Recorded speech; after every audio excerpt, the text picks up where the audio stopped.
Сәлем баршаңызға, менің каналыма қош келдіңіздер. Бұл өткен алдыңғы видеоның жалғасы. Бүгін менде орхидея гүлі. Орхидея гүлін көбейту үшін цитокиновая пастаны жағып қолданып көремін сіздермен бірге. Өзімде алғаш қолданайын деп отырмын осы орхидея гүліне. Бұл гүл маған келгеніне 5 жылдан асты. Бұны да жолдасым сыйлыққа берген. Алғашқы 2-3 жылда мен бұны өсіре алмай, күтімін білмей, біраз әуреге түстім. Ол кезде маған гүл шығармаған бұл гүл.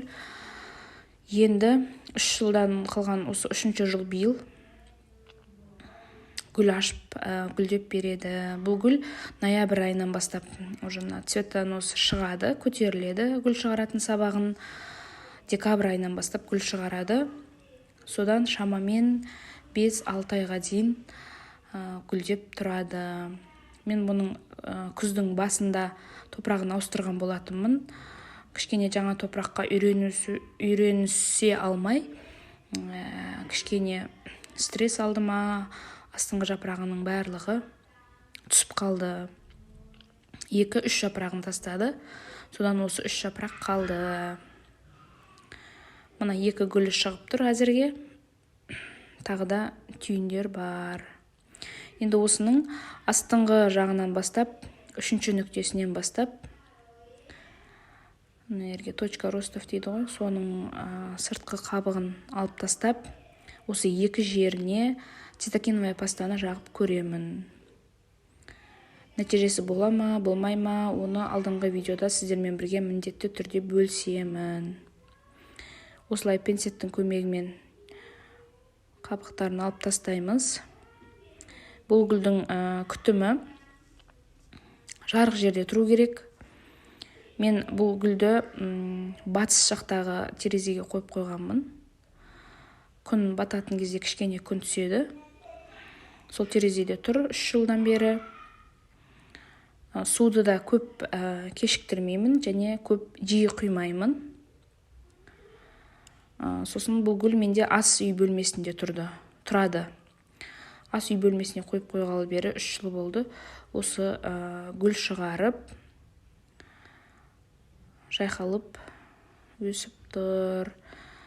Мен тек сол топырағын ауыстырам деп, кішкене астыңғы жапырақтарының бәрі түсіп қалғаны болмаса, былайша бұл гүлдің жағдайы жақсы.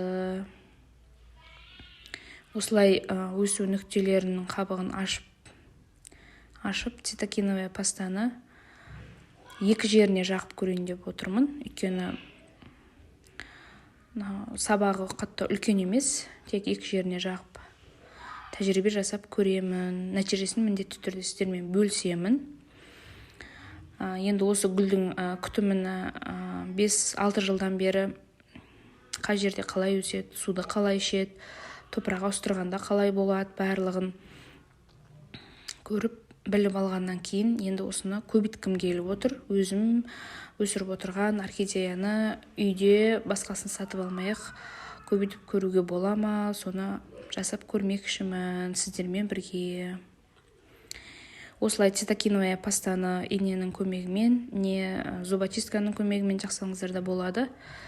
Жаққаннан кейін шамалы уақыт, бір апта или 10 күн осылай пленкамен жаққан 2 точканы пленкамен, осындай пищевой пленкамен орап қоямын. Себебі мен бұрын біраз болды осы туралы видео көргеніме, бірақ сол цветонос шығарсын, гүлдесін деп күтіп жүрдім. Енді 2 гүлі шыққаннан кейін осы сәтті пайдаланып жасап көрейін деп отырмын. Сол мен көрген видеомда осылай пищевой пленкамен или кәдімгі салафамен жауып қойған. Нәтижесін сіздермен бірге көреміз. Келесі алдыңғы видеоларда міндетті түрде шығарамын. мінекей бұл гүлдің тамырынан байқауға болады көбінесе шөлдеген шөлдемегенін. И жоғары жағына да тамырлары осылай шығып кетеді екен. Менімше тамырларын топыраққа салудың қажеті жоқ. Мен алдыңғы видеода осы драцена гүліме істегенмін екі жеріне, бірақ бұны целлофанмен орамадым.